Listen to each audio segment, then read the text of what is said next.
Here we have a 2009 Saab 9.3 Turbo Edition 150 brake horsepower in black. Starts with the offside front tyre. Centre of the tread depth there, we're looking at about 3mm of tread. Looking at the offside front alloy, you can see I've got some curbing around the alloy on the outside edge, so probably will require a refurb to this alloy.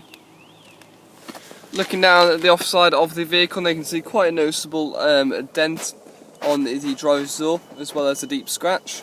So obviously that's going to require some attention.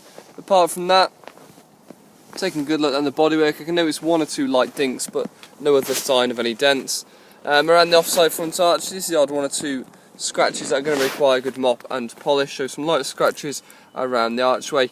A couple of scratches on the driver's mirror, you can see they are a little bit deep, so may require a little bit of paint.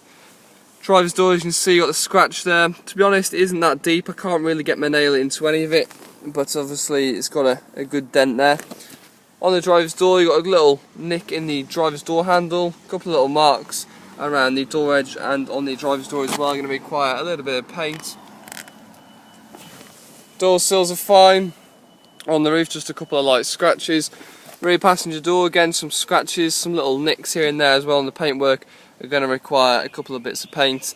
Moving towards the back there, you can see a couple of light dinks in this section here. Rear arch, again just a couple of light scratches, no signs of any real damage. Rear tyre, we're looking at a good 5mm of tread. Looking at the rear alloy here, taking a good look at the condition. A little bit of a curb mark at the bottom, but apart from that there's no signs of any other marks. Moving towards the rear end of the car. Looking at the rear bumper, you've got rear parking sensors. Also a few light scratches on the back here, as well as a couple of touch-ins, as you can see. Some scratches will come out of a mop. As we get down here, you can see some very deep scratches. This isn't going to come out of a mop, this is going to require paint. Top of the boot's fine. Again, we've got a little bit of a scuff there, that's going to require a bit of paint. Same around on the near side rear quarter. Again, you've got a group of scratches there, you're going to need a mop. Apart from that, there's no signs of any serious damage at all. And inside the boot, lovely, clean, tidy condition. And underneath here, as you can see, we have got the spare wheel. Moving around to your near side rear tyre. Once again, we're looking at a good 5 to 6mm of tread. And looking on the near side rear alloy. Again, there's a couple of little nicks around the alloy. Some very light curbing on the outside edge there. But again, for its age, not in bad condition. Down the near side of the car, again we have got a couple of small dents in the rear door located around this section here.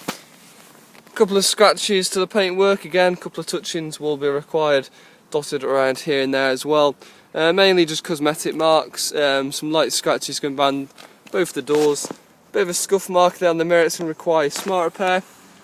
Front arch, we've got some deep scratches there, some lighter ones above it, so these are going to require a smart repair as well. They won't come out with a mop or polish. And the front tyre, we're looking at about 3mm tread.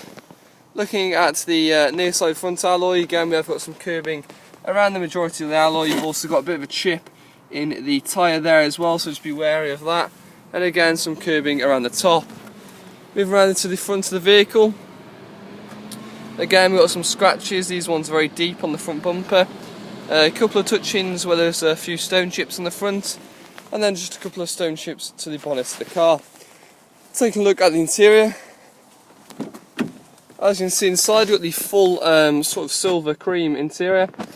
Lovely condition in the back. You can see the leather looks very well for its age. So looking very nice in the back here. Back of the seats are immaculate. Even the carpets and mats are lovely and clean as well. So nice condition. Looking at your driver's seat. Again, you can see it's going slightly blue, probably from jeans. The ink off the jeans has come off. Same with the bolsters as well. There's no sign of any damage, but just a slight bit of wearing. Passenger seats in a lovely condition. Dashboard, etc. is lovely and tidy. There's only a slight bit of wearing around the steering wheel as well. Inside the car itself, now we are looking at two sets of keys with the car, as we can see just here. And if we get the car started.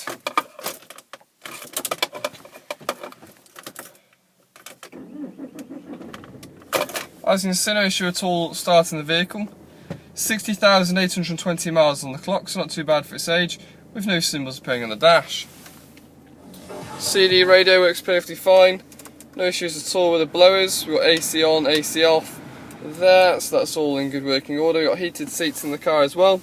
Manual box, and taking a look at the documents. V5, looking at 2 owners on the car. MOT expiry date is June 30th 2016, so plenty left on the MOT, which is great.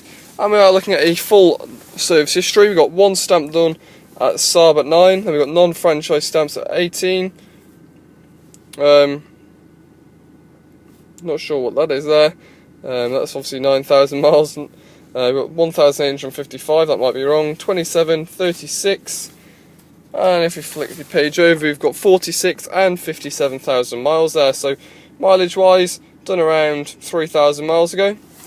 And there we go, that's the 2009 Saab 9.3 Turbo Edition. Couple of cosmetic marks the exterior, some wheel refurbs, but inside it's in a lovely condition, good mileage and full service history.